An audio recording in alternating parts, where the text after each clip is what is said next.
Iniutos na ng DILG ang pagbabantay ng mga tanod sa bawat paaralan sa gitna ng magkakasunod na karahasan dahil sa school bullying.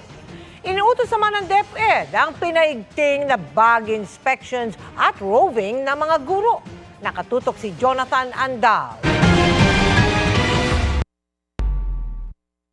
Nakunan ng CCTV ang pamamato ng grupo ng senior high students sa mga kaeskwela nilang kabataan sa Barangay Apolonio Samson gabi noong Pebrero. Pero ang tinamaan ang bahay ni Kapitana. Allegedly ay nag-aabang sa kanila at pagtitripan daw sila pero walang ganon. May maling sumbong lang, member nga daw sila ng fraternity or gang kung matatawag na yon. Mga minor ito. Kung hindi nila kayang respetuhin ang namumuno sa isang barangay, wala na silang sisinuhin. Pinatawag noon sa barangay ang mga sangkot na estudyante kasama ang mga magulang at pinagsabihan. Ang bullying nangyayari hindi lamang po ngayon sa paaralan kundi maging sa labas ng paaralan. Kaya we have called on the community, parents, ang barangay po natin at maging ang ating LGU para tulungan po tayo doon sa incidents na labas ng eskwelahan. Kaya ang DILG may memo ngayon sa mga barangay, magtoka ng mga tanod sa labas ng mga nasasakupang paaralan para magpatrolya sa school premises at sa mga katabing lugar na pinupuntahan ng mga estudyante at para ayusin din ang daloy ng trapiko. Sa Barangay Apolonio Samson sa Quezon City, matagal na raw nagde-deploy ng mga tanod sa kanilang elementary school pero wala sa high school dahil katabi lang naman daw ng kanilang barangay hall. Kulang kasi ang mga tanod natin dahil ayon sa batas, 20 lang ang maaari na maging tanod sa bawat barangay. So ang ginagawa natin, kung may extra naman na pondo, yun na lang mga auxiliaries. Force multiplier.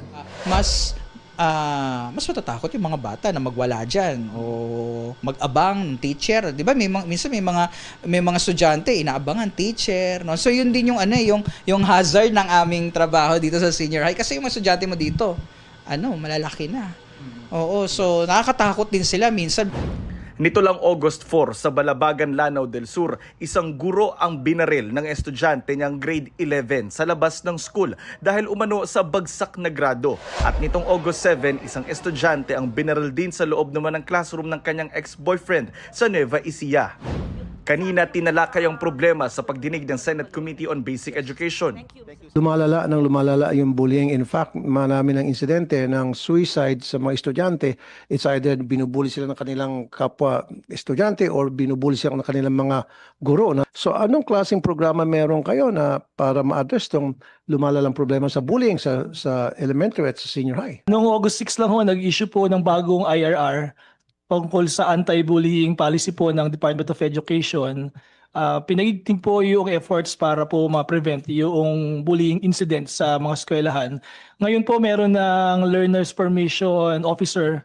Siya po yung nakatutok sa bawat eskwelahan. Ngayon, mas paigtingin pa natin ang protocols po. Yung pag-i-inspect ng bag pag pumasok sa paaralan. Tapos po yung ating mga guro, dapat po may roving po tayo ng mga school personnel para tingnan kung anong nangyayari sa bawat silid-aralan o kahit maging sa CR. Sa Apolonio Samson National High School, may sariling security guard na umiikot sa mga classroom, CR at iba pang parte ng eskwelahan at nag-i-inspeksyon din daw sa mga gamit ng mga estudyante.